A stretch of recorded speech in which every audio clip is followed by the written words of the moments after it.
Bonjour à tous et bienvenue sur ma chaîne Pixel et Vecteur. Aujourd'hui on va parler de Photoshop.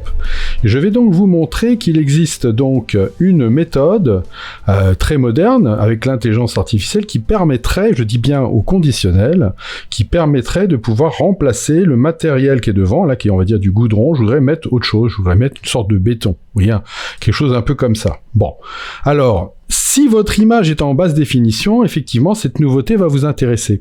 Mais si votre image est en haute définition, comme cette image ici, qui est à 8200 par 5005, eh bien, non, ça va pas fonctionner parce que vous n'allez pas avoir assez de définition. Et dans ce cas-là, on va retomber sur les bons vieux motifs de base, et je vais transformer cette image de béton que j'ai été photographiée en un motif sans couture, sans rien, infini, qui va me permettre de pouvoir faire ce que je veux avec. Donc là, j'aurai plus de problème de résolution.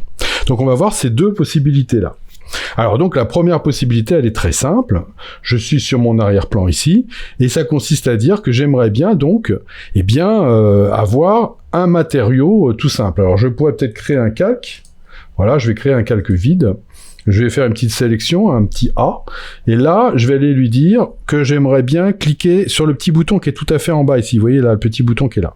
Et là, je vais lui demander de générer une image. Je vais l'appeler par exemple, je vais parler en anglais, un tarmac, et puis je vais mettre quand même texture à tout hasard, parce que je voudrais pas qu'il me fasse une photo d'un tarmac.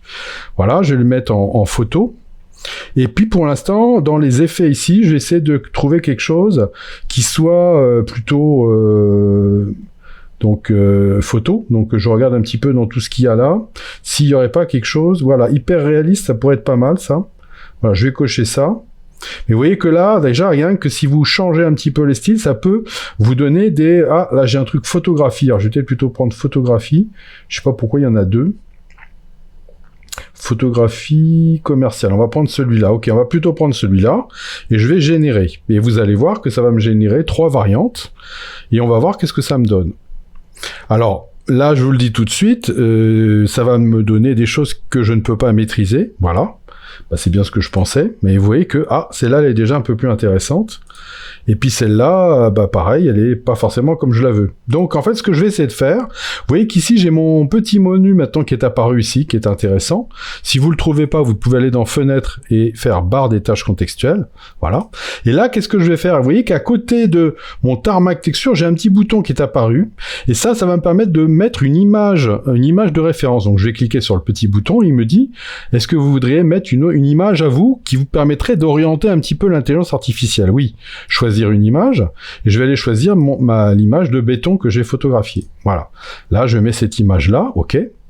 Donc là, je peux refermer, et vous voyez que maintenant, il y a une petite coche ici. Si je passais par le bouton qui est là, vous voyez, qu'est-ce qui se passe ici? Et ben ici, vous voyez, vous avez image de référence, et là, vous pouvez aller choisir une image et la coller là. Alors, je sais pas pourquoi il me l'a pas mise là, alors qu'il me l'avait mise de l'autre côté. Bon, je sais pas. Mais bon, en grosso modo, voilà, c'est les deux manières d'y arriver. Et là, je vais générer 3 autres éléments. Voilà 1, voilà 2, et voilà 3. Voilà, vous voyez que c'est quand même pas extraordinaire, donc moi, en tout cas, c'est sûr que ça n'est pas suffisant pour moi. Je trouve que c'est même assez flou. Donc fondamentalement, dire que je ne suis pas convaincu, c'est un euphémisme, mais bon, il y a des cas où ça marche très bien, je vous le dis tout de suite, là ça marche pas, mais ça tombe bien, parce que justement, ça va me permettre comme ça de pouvoir vous montrer, revenir au traditionnel, et voir un petit peu qu'est-ce que ça donne. Ok, alors, bon, étant donné que ça n'a pas donné, vous voyez que le calque qui est là, je vais le jeter. Voilà, donc celui-là, je vais peut-être aussi le jeter, c'est peut-être pas très important. Et je vais revenir sur mon béton ici, et je vais lui dire que j'aimerais bien aller dans Affichage, et faire un aperçu du motif. Là, il me dit de mettre en objet dynamique, non, je vais pas le faire, et je vais garder ça, et vous voyez, regardez, qu'est-ce que j'obtiens là? Je vais obtenir, vous voyez, un ensemble infini, avec, on voit bien les limites, vous voyez, et encore, on pourrait aussi avoir des parties trop plus sombres, etc., bon, mais là, on voit bien qu'il y a un petit souci. Donc, ce que je vais faire, tout de suite derrière, c'est que je vais faire filtre, et là, je vais descendre jusqu'à divers, translation, et là, vous voyez, en faisant divers translations, je vais faire en fait une translation de mes coutures. Alors je vais essayer de mettre la couture à peu près au centre, la couture qui est là. Oui, je vais essayer de la monter un peu pour que vous voyez bien. Voilà. Et puis celle-là, je vais la faire bouger pour la mettre aussi un peu près au centre. Voilà. Et là, vous voyez, j'ai ma couture qui apparaît ici. Voilà. Donc là, maintenant, ce qu'il va falloir faire, c'est la faire disparaître. Donc là, il y a deux écoles. L'école la plus évidente, ce serait de venir prendre, non pas le générateur, hein, mais l'outil, vous voyez, ce petit outil-là, qui s'appelle le correcteur localisé, qui fait des copier-coller, et de venir lui dire, on va essayer de faire un truc comme ça, et ce qu'il va faire, c'est qu'il va aller prendre un petit peu de matière à côté et venir la coller là. Bon, ça c'est une solution.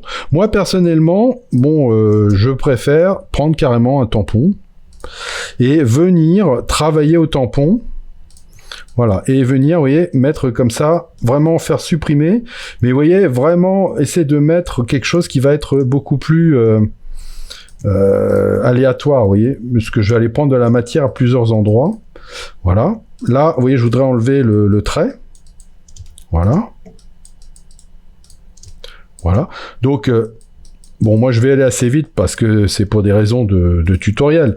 Mais enfin bon, vous pouvez aller plus lentement, puis vous regardez, et vous pouvez remarquer que maintenant on voit quand même beaucoup moins de limites. Mais à chaque fois, si vous envoyez, vous pouvez comme ça reprendre. C'est-à-dire que là, je vais lui dire, tiens, j'irai bien remonter un peu là, et ça va vous le faire partout. Vous voyez, ça va obligatoirement le faire partout. Vous voyez que, voilà. Donc, bon, là, je trouve que j'ai quelque chose qui est pas mal du tout. Parfait. Donc, je vais aller faire menu édition. Et là, je vais lui demander de utiliser comme motif. Voilà, là, il va me dire, voilà, là, je vais l'appeler, alors, j'ai fait un essai, évidemment, vous vous doutez bien que je l'ai pas fait là, donc j'avais dû l'appeler béton, alors là, je vais l'appeler sol, comme ça sera différent. Voilà, avec un point, et JPEG, ok, voilà. Parfait. Et donc, maintenant, je vais peut-être pouvoir revenir sur mon élément ici, voilà. Et là, j'allais lui dire que j'aimerais bien, donc... peut-être créer un calque supplémentaire. J'aime bien travailler sur des calques au-dessus pour être sûr de ne pas toucher à mon original. Ah non, ce que je vais faire, c'est que je vais même pas avoir besoin de faire ça. Je vais jeter mon calque. Je vais aller prendre les calques spéciaux qui sont tout à fait en bas ici. Et je vais aller prendre un calque de motif. Voilà. Et là, dans les calques de motif, je vais aller chercher mon sol. Voilà. Parfait. Ok. Donc là, j'ai mon sol ici. Voilà. Parfait. Et mon sol, vous voyez, il est forcément sur un calque à part. Donc... si maintenant je fais une transformation manuelle, vous voyez, je peux pas. Mais si par contre je fais un clic droit et que je lui demande de faire un objet dynamique, alors là je vais faire un objet dynamique, convertir en objet dynamique, voilà. Là je vais pouvoir faire une transformation manuelle. Je vais pouvoir commencer à, vous voyez, à voir qu'est-ce que ça me donne. Vous voyez, mon image est bien là. Je voudrais garder ça. Je voudrais faire un clic droit. Et là je vais faire par exemple une petite perspective. Alors ici, je vais réduire mon image. Vous voyez, je vais faire des... parce qu'en fait, ce que je vais faire, c'est que je vais venir amener mon image, par exemple, ici. Là, je vais encore réduire. Et ici, comme je suis en perspective, je vais pouvoir faire quelque chose un peu comme ça. Voilà. Voilà. Donc là, vous voyez, je pourrais comme ça travailler, le mettre là, par exemple. Voilà, donc je vais faire une petite perspective comme ça. Voilà, très bien. Je double-clique pour valider. Et là, vous voyez que je vais avoir ça. Je vais lui dire que je voudrais mettre un petit niveau. Ce petit niveau, je vais l'écréter. C'est-à-dire que je vais mettre entre les deux calques. Et je vais appuyer sur la touche Alt. Vous voyez, ça va me faire un espèce de flèche avec un carré. Je clique. Et ça veut dire que le niveau ne va s'appliquer qu'au calque juste en dessous. Ce qui va me permettre de pouvoir assombrir. Voilà. Et puis après, la jointure ici, il va falloir que je fasse une jointure. Donc là, ce calque-là, je vais éventuellement le positionner par là. J'irai mettre un masque. Je prendrai mon petit pinceau. Et avec une force plus ou moins forte, moi je vais y aller fort, et avec vraiment du flou, je vais venir peindre ici pour, voilà, me permettre d'avoir comme ça quelque chose, voilà, qui va être plus par là. Donc là, vous voyez, je vais devoir descendre. Voilà. Et puis si éventuellement j'ai un peu trop gommé, je sais qu'en faisant X, et donc X va passer le blanc par devant, et je pourrais remettre un petit peu de matière ici, voilà. Et là, vous voyez que je vais me retrouver avec, voilà, un autre matériau. Alors là, c'est peut-être pas très adapté pour cette photo, mais vous voyez que là, voilà, j'ai bien mon image qui vient en plus ici, voilà, qui est comme ça. Et éventuellement, on pourrait imaginer de les fusionner entre elles, vous voyez, faire un truc genre incrustation, qui me permettra d'avoir, vous voyez, des tâches qui vont venir en plus, mais de garder un petit peu l'élément en dessous. Et même éventuellement, on pourrait peut-être le mettre avec une opacité un peu moindre. Voilà, un truc un peu comme ça. Voilà, mais en attendant, ce qui était important et qu'il fallait que vous compreniez bien, c'est que, ok, l'intelligence artificielle, c'est très très bien, mais à condition de travailler avec des petites images. Si vous travaillez avec des grandes images, pour l'instant, on en est toujours aux bonne vieille méthode des motifs. Et vous voyez que pour rendre un motif plus ou moins infini, enfin même très infini, il faut passer donc par le filtre qui s'appelle donc ce filtre-là, qui s'appelle divers, translation, pour voir apparaître vos coutures et les supprimer. Et si vous voyez que votre image n'a pas la même densité partout, ce sera à vous d'aller enlever un peu de densité à certains endroits, et vous verrez que ça vous permettra d'avoir bien mieux quelque chose de beaucoup plus infini. Voilà, j'espère que ça vous a intéressé. Je vous dis à bientôt pour de nouvelles aventures sur Pixel et Vector.